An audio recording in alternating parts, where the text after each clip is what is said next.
저는 오늘 제 인생에서 가장 큰 배신을 겪었습니다. 바로 제 아들, 딸에게서 말이죠. 여든이 다 되어가는 나이에도 아직 머리가 멀쩡하고 눈이 맑은 저를 가족이라 부르는 사람들이 자기 재산을 미리 차지하기 위해 감금할 줄은 상상도 못했어요. 저는 순덕입니다. 80살이지만 혼자 힘으로 살아왔고 제 재산은 평생 일군 결과물입니다. 작은 시골에서 장사를 하며 모은 집과 땅, 예금과 투자한 돈까지 제 손으로 하나하나 마련했죠. 그런데 제가 믿고 의지했던 아들, 그리고 딸이 그 모든 걸 탐내며 음모를 꾸미고 있다는 사실을 알게 되었어요. 장남은 겉으로는 효도하는 척하며 저를 걱정하는 척하지만 눈빛 속에는 탐욕과 조급함이 가득합니다. 딸 역시 마찬가지예요. 장남과 함께 저희 재산을 손에 넣으려는 계획을 수없이 논의해왔죠. 그들의 말 한마디, 행동 하나하나에서 저는 이미 위험을 감지했습니다. 그런데 그들은 기다리지 못하고 행동으로 옮겼습니다. 어느 날 저는 갑자기 집에서 나와 외딴 요양원으로 끌려가게 되었죠. 휴대폰은 빼앗기고 외부와 완전히 단절되었습니다.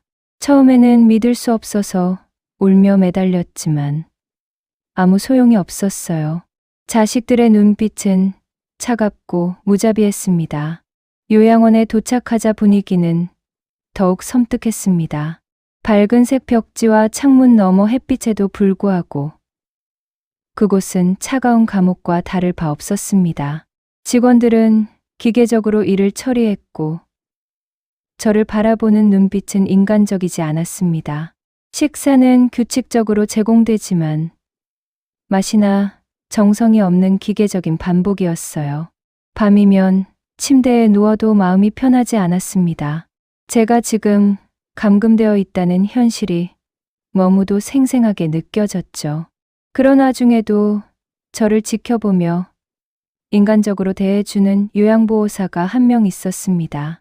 그녀는 낮에는 환자들을 돌보느라 바쁘지만 제 눈치를 살피며 작은 웃음을 건네기도 했어요.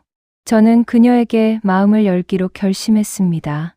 인간적인 유일한 존재, 믿을 수 있는 사람을 찾아야 탈출도 가능하다고 판단했죠. 하지만 요양원 내부는 촘촘하게 감시되었습니다. CCTV가 곳곳에 설치되어 있고 직원들의 눈도 항상 감시하는 듯했습니다. 아들, 딸이 미리 이곳에 연락해 제가 어떠한 행동을 하더라도 즉시 보고하도록 지시했을 것이 분명했죠. 저는 아무것도 할 수 없는 듯한 답답함에 몸서리쳤습니다. 그러던 어느 날 요양보호사에게 몰래 제 일지를 전했습니다. 감금과 학대의 기록, 제가 느낀 감정과 사건들을 꼼꼼히 적어 전달했죠. 그녀는 처음에는 놀란 듯했지만 곧 결연한 눈빛으로 저를 바라보았습니다. 이 사람과 함께라면 언젠가 탈출할 방법을 찾을 수 있겠다는 희망이 생겼습니다. 그날 이후 제 삶은 긴장과 절망 속에서 조금씩 움직이기 시작했습니다. 저는 단순히 나이 많은 노인이 아니라 아직 살아있는 인간이고 정의를 되찾고자 하는 사람임을 스스로에게 다짐했습니다. 아들, 딸은 저를 감금했지만 저의 마음까지 통제할 수는 없다는 사실을 깨닫게 되었죠. 저의 탈출은 단순히 자유를 얻는 것이 아니라 그동안 속고 대신당했던 삶에 대한 작은 복수이기도 합니다. 그리고 무엇보다 제 재산과 명예, 그리고 인간으로서의 존엄을 지키는 싸움이 될 것입니다. 그렇게 첫날 밤, 저는 요양원 창문 너머 어둠을 바라보며 계획을 머릿속으로 정리하기 시작했습니다. 앞으로 몇 주 동안, 아니 몇 달 동안 펼쳐질 이 싸움에서 저는 반드시 살아남아야 합니다. 단순히 살아남는 것이 아니라 제 인생에서 마지막 승리를 거두기 위해서 말이죠. 제가 요양원에 끌려온 첫날 밤, 몸과 마음이 동시에 얼어붙는 느낌이었어요. 장남과 딸은 겉으로는 걱정하는 척 웃고 있었지만 그 눈빛 속에는 이미 계산과 탐욕이 가득했습니다. 저는 그 순간 이 사람들에게 더 이상 기대할 것이 없다는 사실을 절실히 깨달았습니다. 집에서 가족이라는 이름으로 느꼈던 따뜻함은 이곳에서 완전히 사라진 것이었죠. 요양원 직원들은 마치 프로그램된 기계처럼 움직였습니다. 식사는 정해진 시간에 규칙적으로 나왔지만 음식을 손에 쥐는 순간부터 인간적인 감정은 전혀 느낄 수 없었어요. 욕조로 들어가거나 침대에 눕는 순간까지 감시의 눈은 계속 따라다녔습니다. 화장실을 이용할 때조차 안심할 수 없었죠. 창문 너머로 들어오는 햇빛은 환영이 아니라 그저 더 큰 고립을 보여주는 장치처럼 느껴졌습니다. 휴대폰과 외부 연락 수단을 빼앗긴 저는 완전히 외부 세계와 단절되었습니다. 뉴스도, 친구와 친척 소식도, 심지어 하늘과 계절의 변화를 알려줄 전화 한 통조차 없었어요.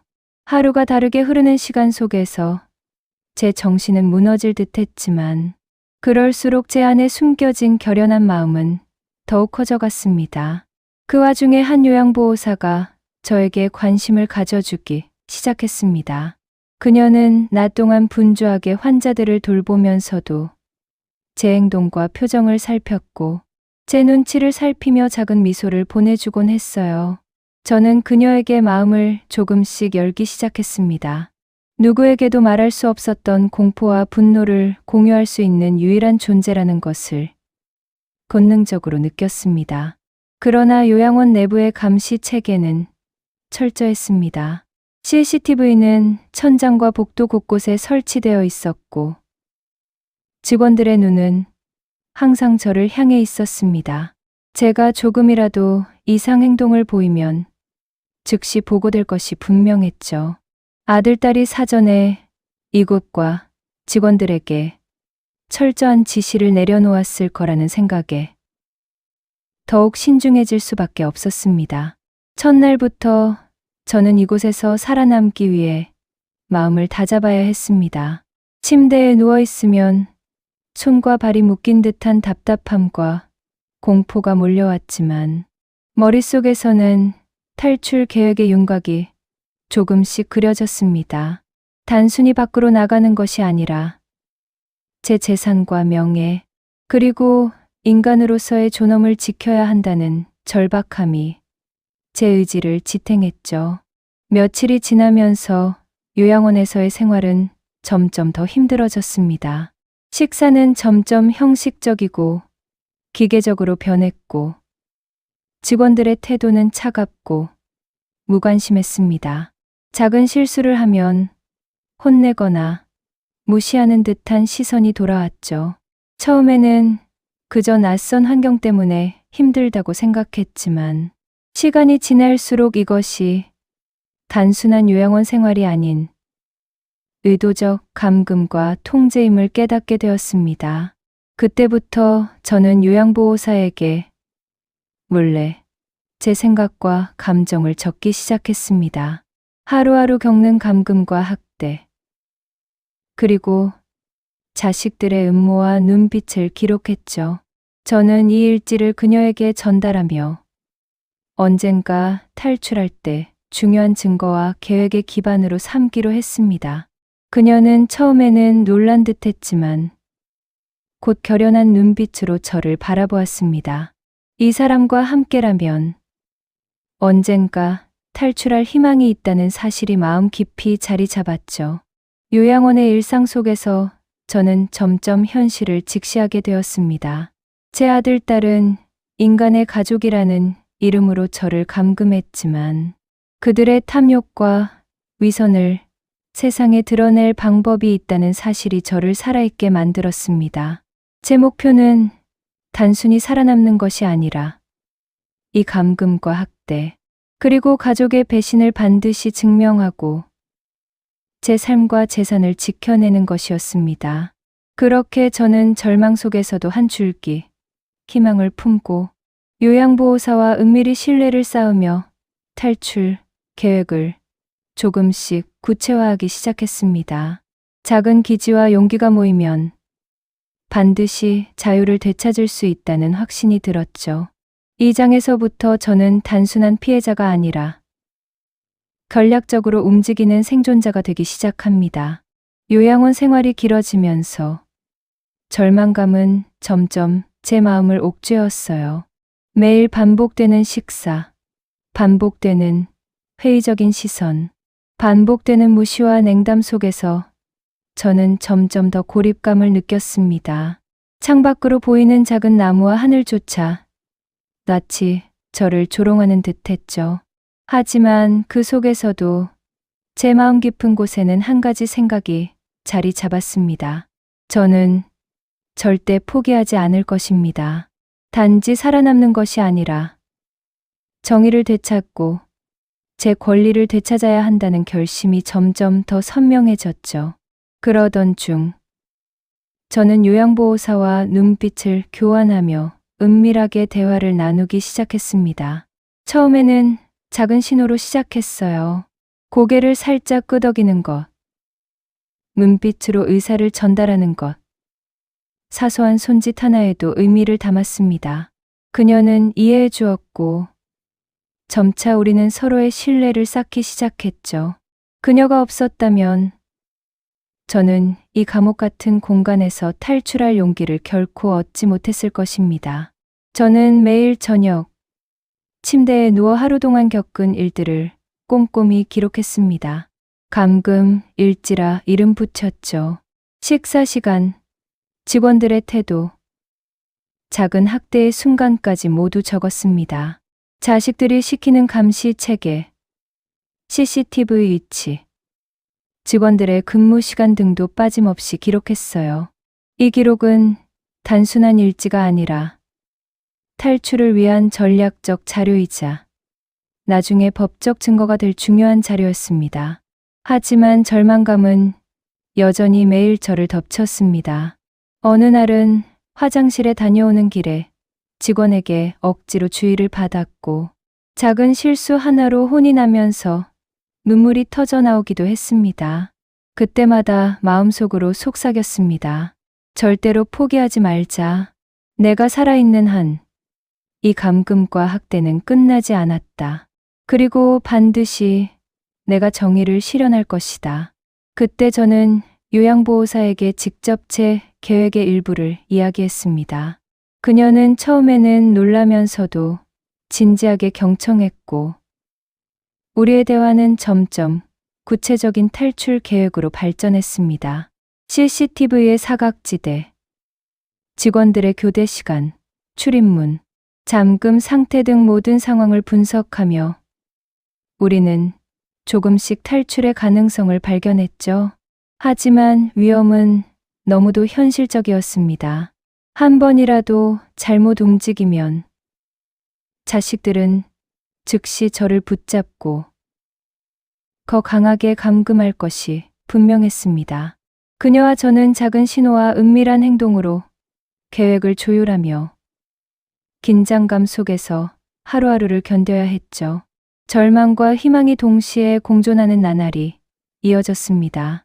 요양원 내부의 사람들과 환경은 우리에게 적이었지만 동시에 우리 계획의 실험장이기도 했습니다. 작은 관찰 하나, 사소한 행동 하나가 탈출의 열쇠가 될 수 있었어요. 저는 점점 심리적으로 강해졌습니다. 이제 단순히 노인이 아니라 전략적으로 움직이는 생존자가 되었죠. 하루는 요양보호사가 저에게 조용히 속삭였습니다. 이번 주말이면 직원들의 교대가 가장 긴 시간이 생기니 그때 조금 더 위험을 감수하면 탈출 시도를 할 수 있을지도 모른다고요. 그 순간 제 심장은 빠르게 뛰었습니다. 이제 단순히 기다리는 것이 아니라 계획을 실행에 옮길 시간이 다가온 것입니다. 저는 마음속으로 다짐했습니다. 이번 탈출은 단순히 자유를 얻는 것이 아닙니다. 제 재산과 명예를 지키는 싸움이며 아들, 딸의 위선과 악행을 사회에 드러내는 싸움입니다. 단 한 번의 실패도 허용되지 않았죠. 하지만 절망 속에서 얻은 이 작은 희망과 신뢰가 저를 살아있게 하고 앞으로 나아가게 만드는 힘이 되었습니다. 그렇게 며칠 동안 우리는 계획을 조금씩 다듬었습니다. 작은 움직임 하나, 눈빛 교환 하나가 성공과 실패를 가를 수 있다는 긴장 속에서 말이죠.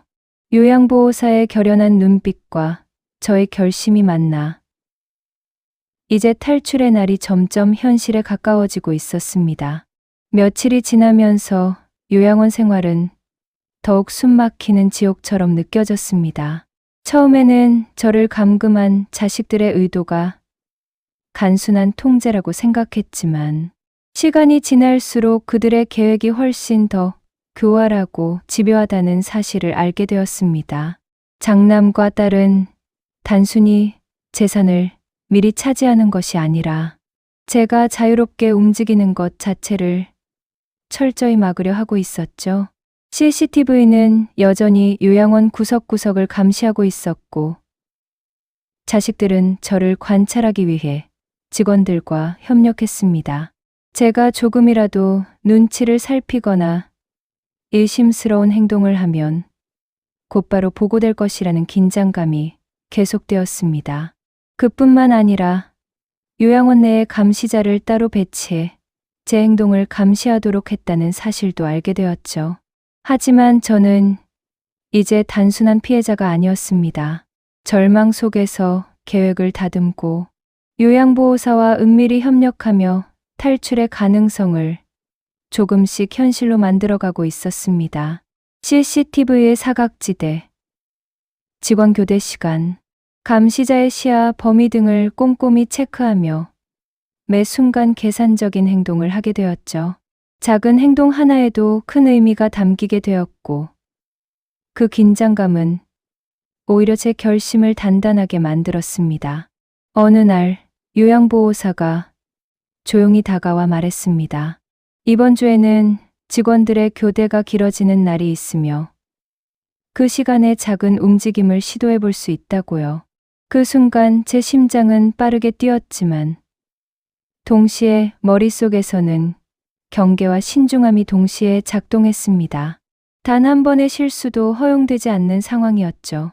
하지만 자식들은 예상보다 더 치밀했습니다. 제가 시선을 돌리거나 작은 움직임을 보일 때마다 감시자가 즉각적으로 반응하고 직원들 또한 저의 행동을 감시하며 보고했습니다. 제가 느낄 수 있는 압박감은 상상을 초월했어요. 그러나 저는 포기하지 않았습니다. 오히려 이 압박감은 탈출을 더욱 정교하게 계획하게 만드는 동력이 되었죠. 요양보호사와 저는 은밀한 신호로 의사소통을 이어갔습니다. 눈빛과 손짓만으로도 서로의 의도를 알아차릴 수 있게 되었고 작은 실험을 통해 사각지대에서의 이동 경로를 확인했습니다. 그 과정에서 저는 인간의 직관과 관찰력이 얼마나 중요한지 새삼 깨닫게 되었죠. 단순히 몸을 움직이는 것이 아니라 마음과 두뇌를 모두 활용해야 생존과 자유가 가능하다는 사실을 체감했습니다. 또한 저는 요양원 내의 다른 환자들과도 조금씩 눈을 맞추며 관찰했습니다. 그들은 대부분 순응하며 지내고 있었지만 작은 신호나 반응을 통해 저의 계획이 발각되지 않도록 환경을 읽는 법을 익혔습니다. 한 걸음 한 걸음이 목숨과 직결된다는 생각으로 모든 행동을 조심스레 계획했죠. 그날 밤 저는 창밖으로 비치는 달빛을 바라보며 다짐했습니다. 단순히 자유를 찾는 것이 아니라 제 삶을 지키고 자식들의 악행을 세상에 드러내겠다는 결심이 더욱 확고해졌습니다. 이번 탈출은 단순한 탈출이 아니라 정의를 구현하는 싸움이자 제 인간으로서의 존엄을 지키는 싸움이 될 것입니다. 자식들이 아무리 감시를 강화하고 저를 옥죄려 해도 저는 포기하지 않을 것입니다. 그들의 탐욕과 위선은 반드시 드러날 것이고, 저는 그 과정에서 살아남아 제 권리와 정의를 찾을 것입니다.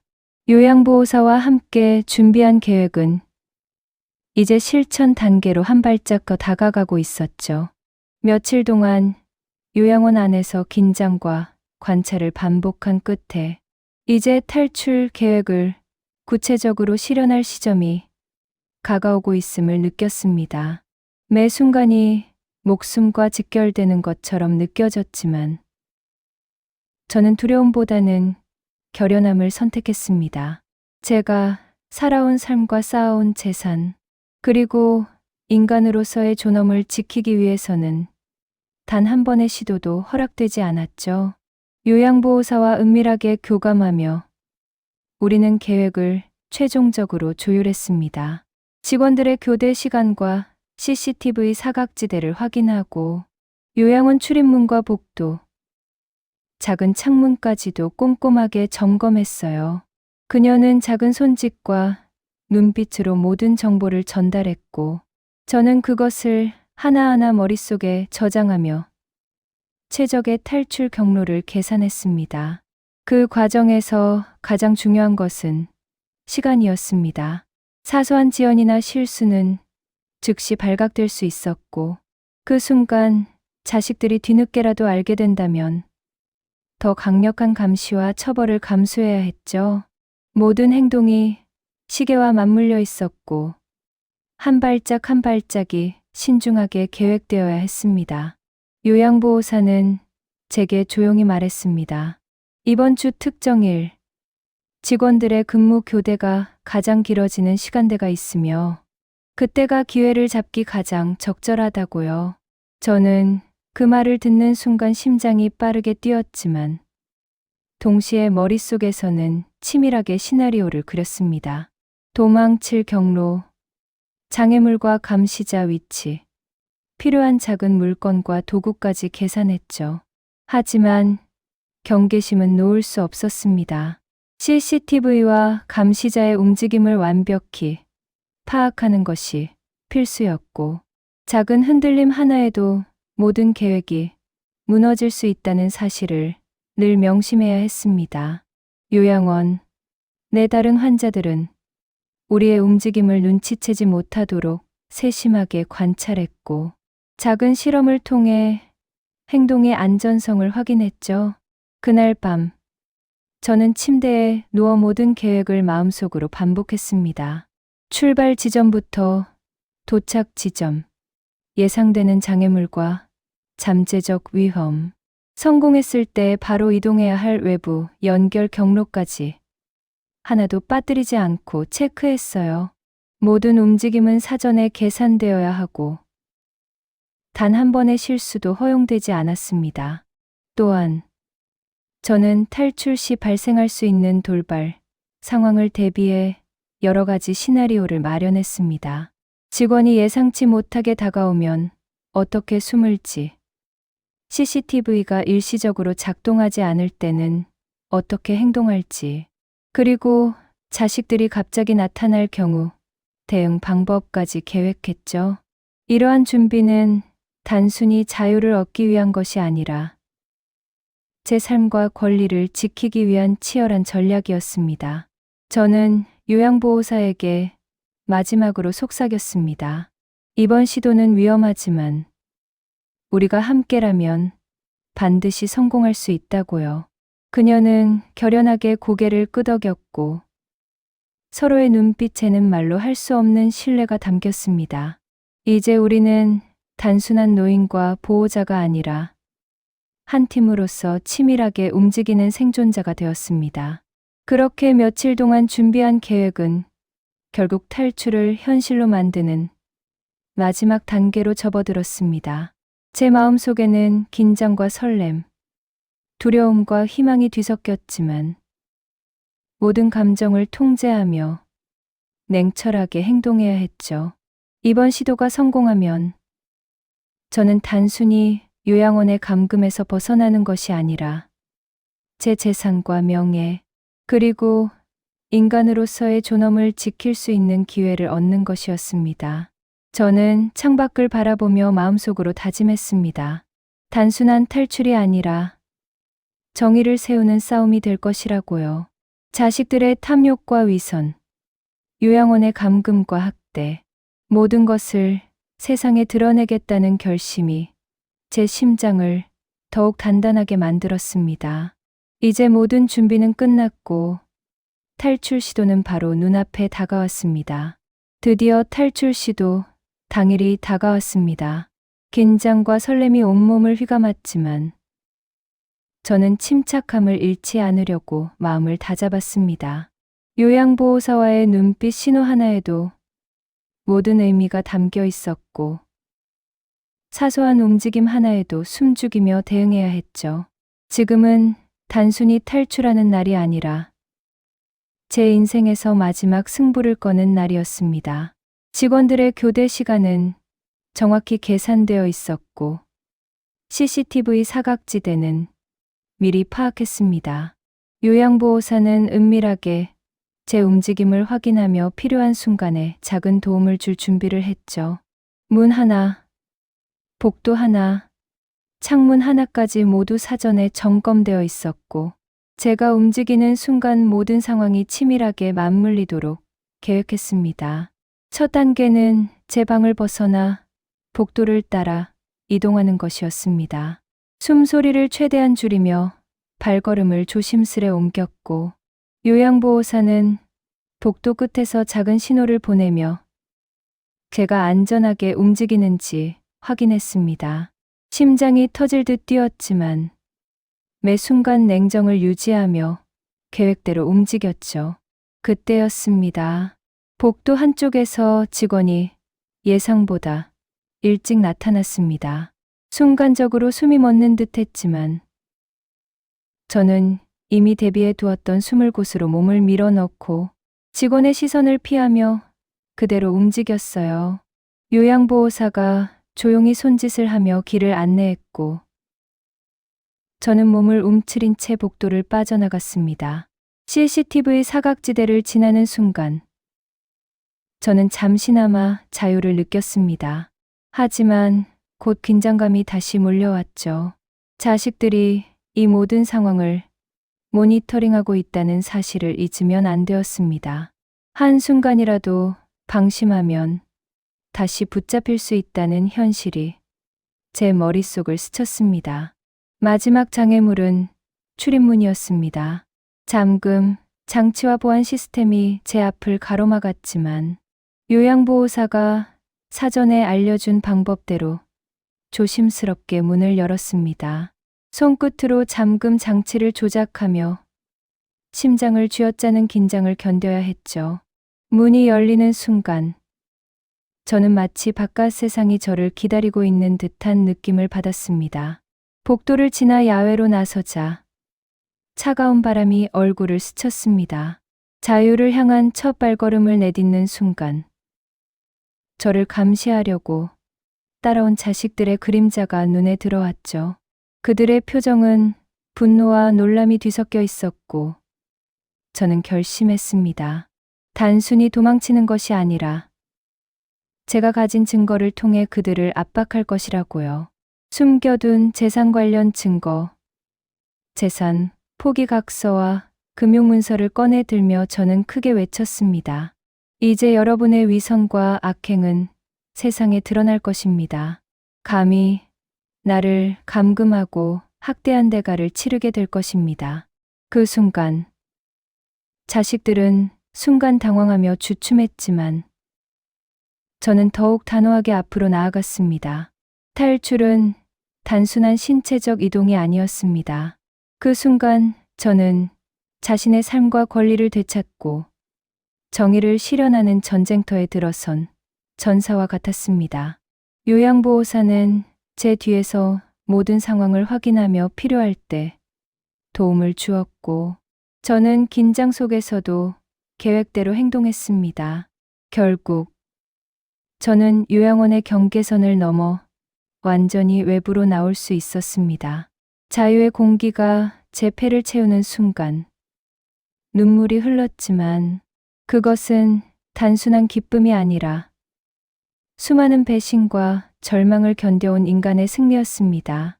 탈출은 끝이 아니라 이제 법적, 사회적 싸움의 시작이었습니다.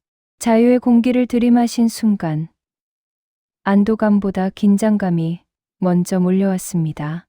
요양원 밖에서 저를 기다리는 것은 단순한 해방이 아니라 끝나지 않은 싸움이었죠. 바로 뒤에는 제 아들, 딸이 서 있었고 그들의 눈빛에는 분노와 배신, 그리고 당혹감이 섞여 있었습니다. 저는 이제 도망치는 노인이 아니라 준비된 상대와 맞서는 사람임을 분명히 보여주어야 했습니다. 저는 천천히 손에 들고 있던 증거들을 보여주며 목소리를 높였습니다. 재산 포기각서와 금융문서를 그들에게 내밀며 이제 여러분의 위선과 악행은 세상에 드러날 것이라고 단호하게 말했습니다. 자식들은 순간 당황하며 시선을 피하려 했지만 저는 물러서지 않았죠. 그들은 분노와 공포 속에서 욕을 내뱉었지만 저는 한 발자국도 뒤로 물러서지 않았습니다. 오히려 더 단호하게 말했습니다. 이제 모든 것은 법과 사회의 심판에 맡겨질 것이며 제가 겪은 감금과 학대, 교양 의무 불이행의 진실은 숨길 수 없다고요. 그 순간 자식들은 저의 결심과 증거의 무게를 실감했는지 잠시 움찔하며 말을 잇지 못했습니다. 그 사이 요양보호사는 뒤에서 제 행동을 조심스럽게 지원하며 필요한 순간 신호를 보내주었습니다. 그녀가 있어 저는 물리적 위험뿐 아니라 심리적 안정감까지 확보할 수 있었죠. 단순히 탈출한 것이 아니라 계획된 대응과 전략적 행동으로 자식들과 맞서고 있었습니다. 저는 제 목소리를 높이며 구체적으로 상황을 지적했습니다. 감금과 학대의 구체적 사례, 요양원에서의 불합리한 처우, 자식들이 꾸민 계획의 전모까지 차근차근 언급하며 이제 숨을 곳이 없다는 사실을 각인시켰죠. 그들의 얼굴은 점점 창백해졌고 그들의 권위와 가면이 한순간에 무너지는 것을 느낄 수 있었습니다. 하지만 저는 단순히 분노를 표출하는 것이 아니라 계획적으로 행동했습니다. 증거를 보여주고 제 입장을 차분하게 설명하며 사회적 압박과 법적 대응을 준비하는 모습은 단순한 모녀간 갈등을 넘어선 정의의 현장처럼 느껴졌습니다. 자식들은 말로 반박하려 했지만 제가 손에 든 증거와 단호한 태도 앞에서는 힘을 잃을 수밖에 없었죠. 그 순간 제 마음속에는 한 가지 생각이 강하게 자리 잡았습니다. 이제는 단순히 생존이 아니라 정의와 권리를 되찾는 싸움이라는 것. 제 아들, 딸이 아무리 탐욕스럽고 파렴치해도 진실과 증거 앞에서는 그들의 위선이 무너질 수밖에 없다는 확신이 들었습니다. 저는 마지막으로 크게 외쳤습니다. 이제 모든 것이 세상에 드러날 것이고 감히 나를 감금하고 학대한 대가는 반드시 치르게 될 것이라고요. 자식들은 그 말 앞에서 더 이상 감히 저를 위협할 수 없었습니다. 그들의 시선과 표정에서 공포와 당혹, 분노가 교차하는 것을 볼 수 있었죠. 그 순간 저는 완전히 자유로웠습니다. 단순한 신체적 자유가 아니라 인간으로서의 권리와 존엄, 그리고 정의를 실현할 힘을 갖게 된 자유였습니다. 탈출의 순간이 끝이 아니라 이제 진짜 싸움은 법정에서 사회적 심판 속에서 시작된다는 것을 깨달았죠. 탈출에 성공한 저는 바로 법적 대응을 준비했습니다. 단순히 자유를 얻는 것에 만족하지 않고 자식들이 저를 감금하고 학대한 모든 사실을 세상에 드러내겠다는 결심이 제 마음속에서 단단하게 자리 잡았습니다. 감정에 휘둘리기보다는 차분하게 증거와 기록을 바탕으로 움직여야 한다는 것을 잘 알고 있었죠.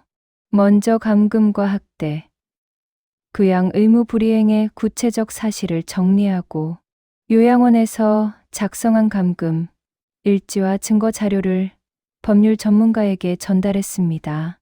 재산 포기각서, 금융문서, 요양원에서 겪은 학대의 구체적 사례까지 모두 체계적으로 정리했죠. 변호사는 저의 진술과 증거를 바탕으로 강력한 소송을 준비하기 시작했습니다. 법정에 서는 날, 저는 떨림과 긴장보다는 단호함으로 마음을 가다듬었습니다. 자식들이 배신과 탐욕으로 저를 감금한 사실을 조목조목 밝히며 이제 그들의 위선과 악행이 사회적 심판을 받게 될 것임을 강력하게 주장했습니다. 증거를 하나씩 공개하며 감금과 학대가 단순한 가족 갈등이 아니라 범법 행위였음을 입증했죠.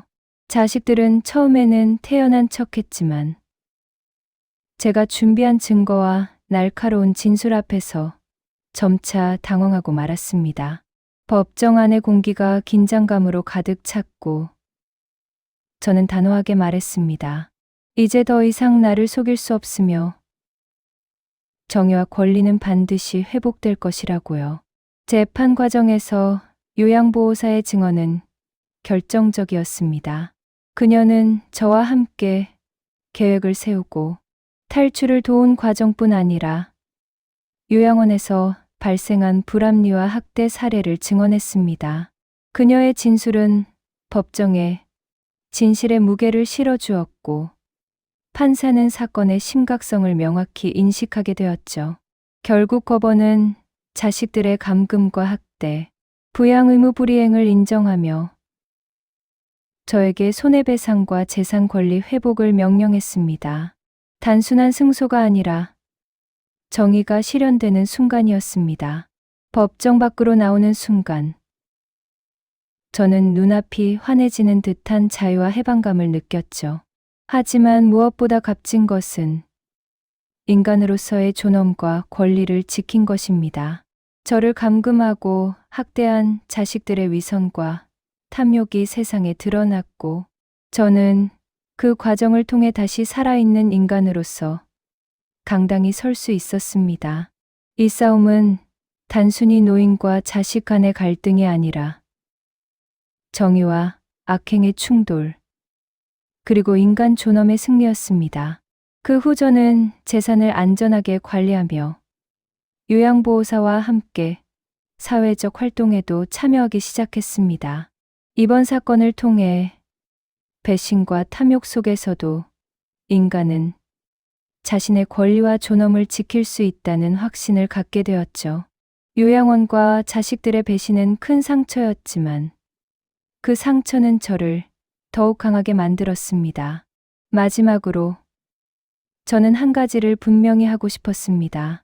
나이가 많다고 해서, 여든이 넘었다고 해서 인간으로서의 권리와 자유, 존엄을 포기할 수는 없다는 것을 말이죠. 이번 사건은 끝이 아니라 더 많은 사람들이 정의를 믿고 권리를 지킬 수 있다는 희망의 시작이었습니다. 제 이야기는 여기서 끝나지만 그 여운과 교훈은 길게 남습니다. 가족 간의 배신과 탐욕 속에서도 인간은 살아남고 정의는 실현될 수 있다는 사실을 저는 온몸으로 증명했습니다. 이제 저는 비로소 자유롭고 당당하게 살아갈 수 있게 되었죠.